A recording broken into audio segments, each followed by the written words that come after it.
മോതിരമിട്ടൊരു സുൽത്താൻ, കോഴിക്കോടങ്ങാടിയിൽ നിന്നൊരു സുൽത്താൻ, മാർഗം ജപിച്ചു മുന്നേറുവൻ സുൽത്താൻ, നമ്മുടെ സ്വന്തം വൈക്കം മുഹമ്മദ് ബഷീർ സുൽത്താൻ.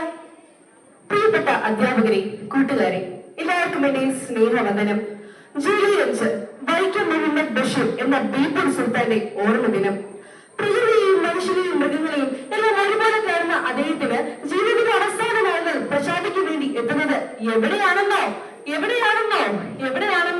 അതെ, തന്റെ സ്വന്തം നാട്ടിൽ, അതെ, തന്റെ സ്വന്തം വീട്ടിൽ എത്തുമ്പോൾ എന്താ സ്ഥിതി? പ്രശാന്തിക്ക് പകരം അവിടെ ഒരു കോലാഹലം.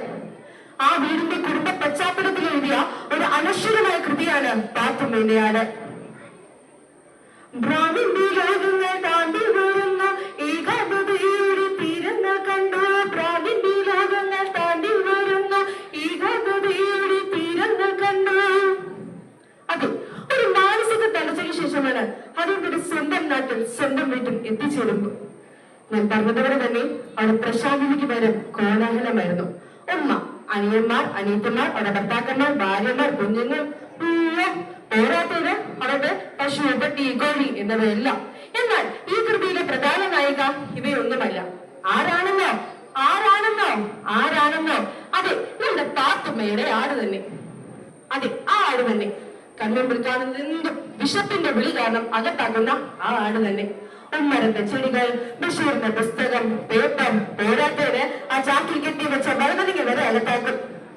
പാത്തുമ്മയുടെ ആടി നീ എന്തൊരു ആടി, പാത്തുമ്മയുടെ ആടി നീ എന്തൊരു ആടി, വിശപ്പിന്റെ വിളി കാരണം അകത്താക്കുമാടി, വിശപ്പിന്റെ വിളി കാരണം അകത്താക്കുമാടി, പാത്തുമ്മയുടെ ആടി, പാത്തുമ്മയുടെ ആടി.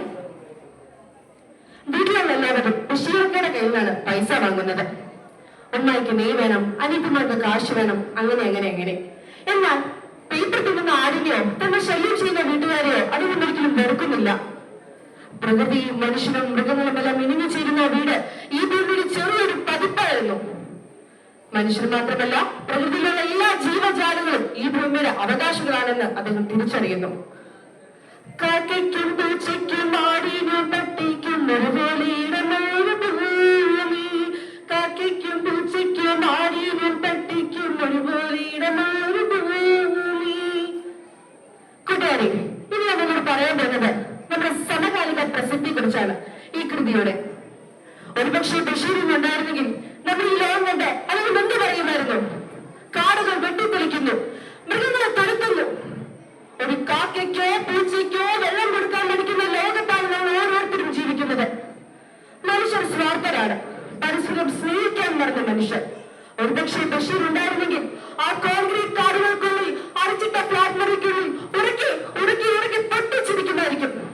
പ്രകൃതിയെയും മനുഷ്യനെയും സ്നേഹിക്കാൻ കഴിവില്ലെങ്കിൽ നമുക്ക് ഓരോരുത്തർക്കും മനസ്സമാധാനം കിട്ടുകയില്ല. സുഹൃത്തുക്കളെ, വരൂ, നമുക്ക് ഈ ബഷീർ ദിനത്തിൽ നല്ല വാക്കുകൾ നെഞ്ചിലേക്കെത്താം. നല്ലൊരു ദിനം ആശംസിച്ചുകൊണ്ട് എന്റെ വാക്കുകൾ നിർത്തുന്നു. നന്ദി, നമസ്കാരം.